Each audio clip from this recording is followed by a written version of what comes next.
আন্তর্জাতিক অপরাধ ট্রাইব্যুনালের চিফ প্রসিকিউটর মোহাম্মদ তাজুল ইসলাম জানিয়েছেন, ট্রাইব্যুনালের প্রধান অভিযুক্তদের বিচার প্রায় ১ বছরের মধ্যে শেষ হবে। শনিবার রাজধানীর খামারবাড়ির কৃষিবিদ ইনস্টিটিউশন বাংলাদেশ মিলনায়তনে ২ দিনব্যাপী ঐক্য, সংস্কার ও নির্বাচন শীর্ষক সংলাপের দ্বিতীয় দিনে গুম খুন থেকে জুলাই গণহত্যা বিচারের চ্যালেঞ্জ শীর্ষক অধিবেশন চলাকালীন একথা জানান তিনি।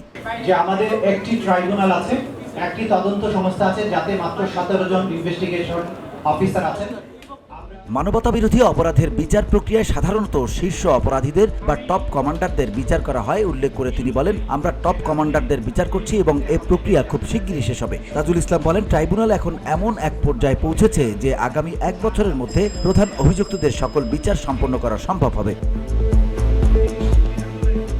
তিনি বলেন, দেশের অন্যান্য অপরাধের বিচার সাধারণ আদালতে চলমান রয়েছে এবং সে বিচার কিভাবে চলবে তা সংশ্লিষ্ট আদালতে নির্ধারণ হবে। তাজুল ইসলাম জানান, প্রধান উপদেষ্টা ডক্টর মোহাম্মদ ইউনূসের সঙ্গে সম্প্রতি তার কথা হয়েছে। প্রধান উপদেষ্টা তাকে বলেছেন, প্রাধান্য দেওয়ার মতো অনেক বিষয় আছে, কিন্তু সবচেয়ে বড় প্রাধান্য হচ্ছে যারা দেশটাকে খুন ও গুমের স্বর্গরাজ্যে পরিণত করেছিলেন, যারা ছাত্র জনতার রক্তে এ বাংলার মাটি রঞ্জিত করেছেন, তাদের বিচার ১ নম্বর প্রাধান্য।